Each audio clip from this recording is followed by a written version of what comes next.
In studio for a bit is State Senator Ryan Gatti.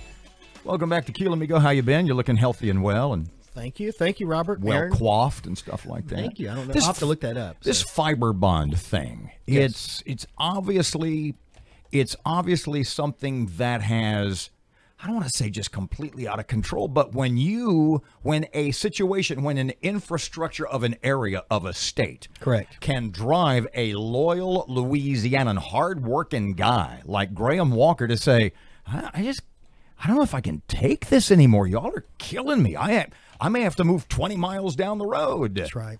You know, it's been really tough because when I was elected in 2015, before I was sworn in, I started to meet with department heads, and the first one I met with was DOTD.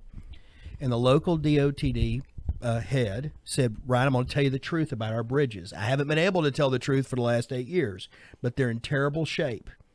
And so I looked at bridges with him. We inspected bridges. We went around Houghton and Homer and Castor, and he told me that these bridges are outliving their lifespan, that they were supposed to be replaced 20 years ago or 10 years ago, and we're just patching them up like an old car to keep them in service. And he said in the next few years, you're going to see bridges that have never been posted with a weight be posted. So I immediately had a meeting of all legislators and police jurors to come to my office.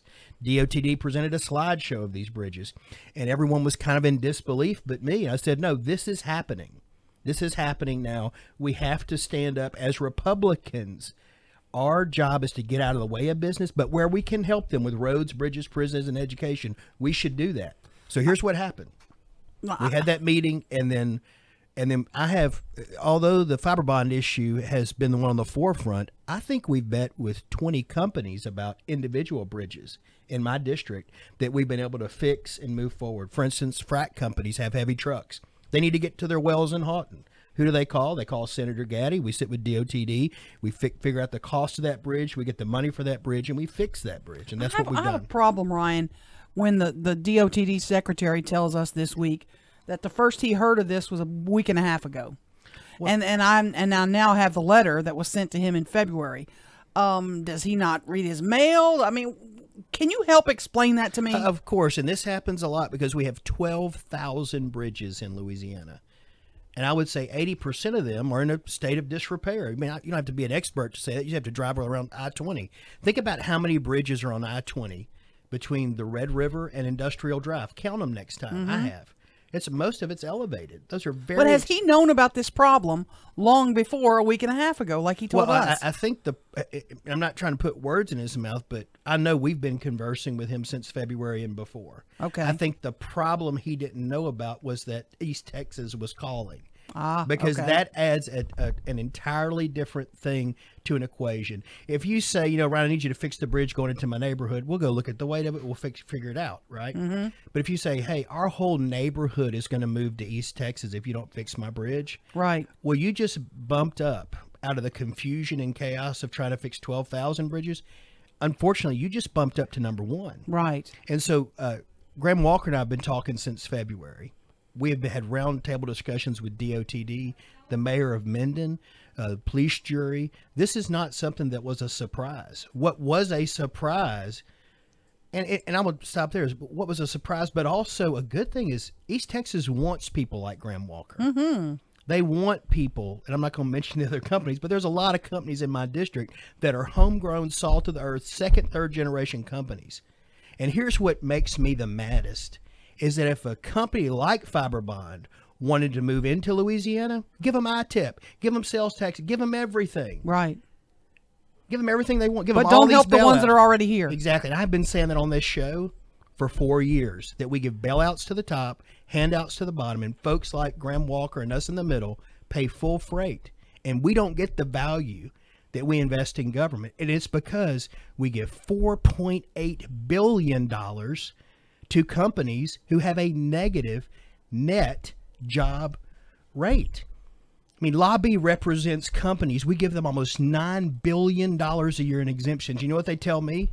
Lower my taxes, I'll create jobs. I have never heard that from Graham Walker. Mm-hmm. Graham Walker has said, if you do a fuel tax, I'm for it because I have big trucks. I need to stay in Louisiana. Mm-hmm. So we're hearing a lot of mixed messages, but I don't hear them at my office. Let's get back to Fibrebond a second. The Camp Minden temporary solution. How did that come about?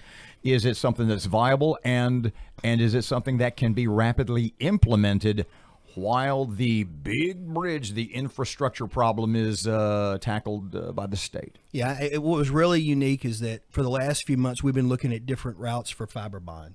And, you know, their plant's right there in Minden. If you turn left, they have to go to Dorcheat over the bridge there. If they turn right, they go, over Shepherd Street to Highway 371 through Sibley.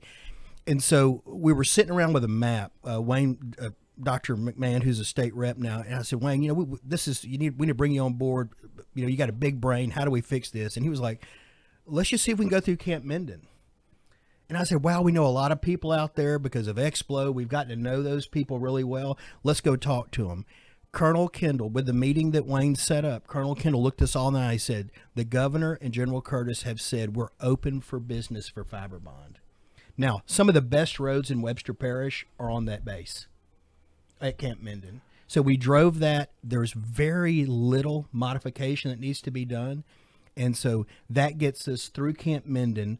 And Fibrebond's logistics folks told me, and because we're in my Suburban, they told me this, by our calculations, this shaves 170 miles off our route. What are the feds going to want? What's Camp Minden want in return? Nothing. Seriously. No help with the. Now, who's going to pay for the repairs? The state, obviously. Well, for upgrades. You said there's minimal upgrades. No, I'll give you an example. Like the biggest load. This is amazing to think about the size of this, but Fibrebond needs a 24-foot width to get their trailers through. Mm-hmm. They need about 18 feet in height, but they carry their largest load. I said, look, if we do this, I need to know your most heaviest load. Yeah. 220,000 pounds. So we were able, when we drove through Camp Minden, there's a straight shot from Goodwill Road all the way to the Doyling Gate. And so there's perfect roads, because, they carry heavy stuff in there already. So it was a genius idea. It can be quickly deployed and implemented.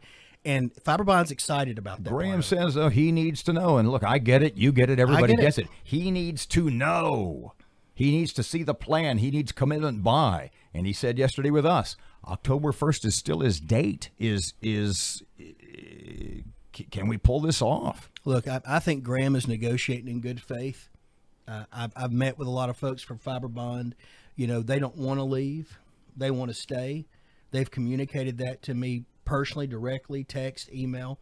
And since February, I have been working on this to try to figure out how to fix these bridges and give them the primary, secondary, and tertiary routes. And we're going to continue to do that. Now, y'all have had folks come on the show talking about this and never seen them in these meetings.